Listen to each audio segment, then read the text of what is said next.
Salam alaikum wa barakatuh. Ce jour-là, on fait le traitement de couronnement, troisième partie, avec la théorie quantique,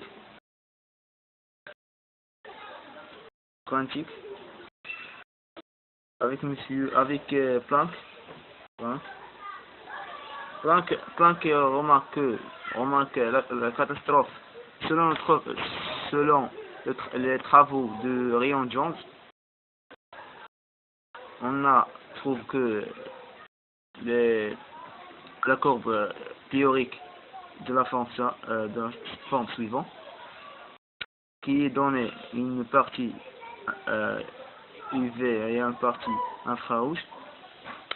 Ces parties-là, on a un manque de partie infrarouge. C'est ça ce qui est Planck. Il a dit que Planck a remarqué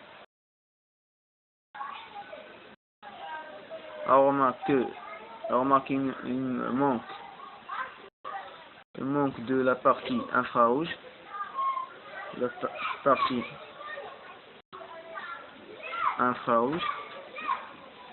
qui s'appelle catastrophe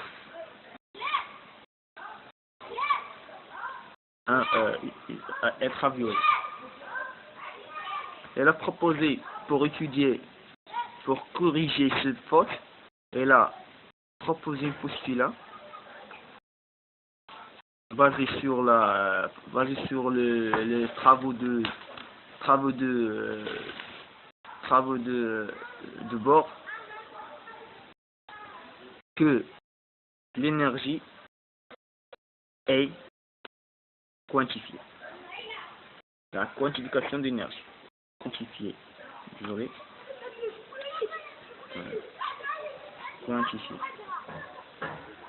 Donc, l'énergie de l'oscillateur harmonique est epsilon nu égale à h nu. C'est-à-dire que l'oscillateur prend toutes les fréquences, sauf on a l'énergie sont des énergies discrètes, il n'est pas continu. Alors, selon la distribution de Boltzmann, la probabilité de trouver l'énergie donnée est Pn égale à la sommation égale à C exponentielle moins n bêta h nu.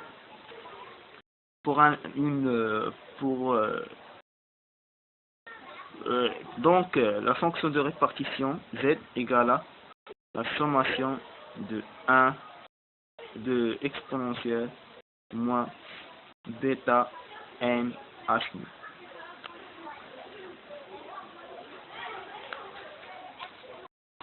Alors, ln de z égale à 1 moins exponentielle moins bêta h nu n.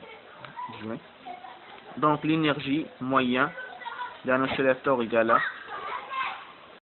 h nu égale à la dérivée de ln de z moins d de ln de z sur d bêta, qui est égal à moins d de 1 moins exponentielle moins bêta n nu h nu sur d bêta. Donc, donné que h nu sur h nu exponentielle moins bêta h nu sur 1 moins exponentielle moins bêta h nu, qui est égal à h nu sur exponentielle bêta h nu moins 1, qui est différent de 4. Donc, on sait bien que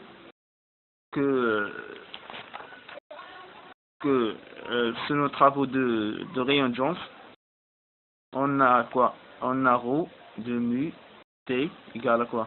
8pi mu au carré sur C3 k bêta t Donc on remplace k bêta t par cette expression. Donc on trouve 8pi, travaux de Planck, rho de mu t égale à 8pi mu au carré sur c fois h mu sur exponentielle bêta h mu moins 1. Donc on traçait la courbe.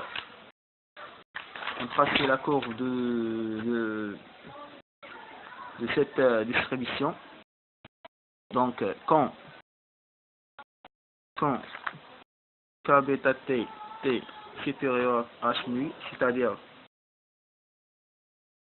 h mu sur k bêta t tend vers 0, au voisinage de 0, rho de mu t égale à 8pi mu au carré k bêta t sur c au carré, c 3.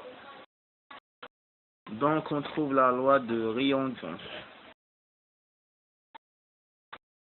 Si k bêta t inférieur à h mu, c'est-à-dire h mu sur k bêta t tend vers l'infini, au voisinage de l'infini, on a quoi? On a rho de mu t égale à 8pi h3 sur c au carré mu 3 exponentielle h mu sur k bêta t. Donc si on traçait rho de mu t en fonction de f de mu, on trouve la même courbe expérimentale, presque la même, mu en fonction de rho de mu. Donc à l'aide de travaux de Planck, on trouve même expression, même courbe de l'expérience, et ce qui permet de dire que la postulate est vérifiée.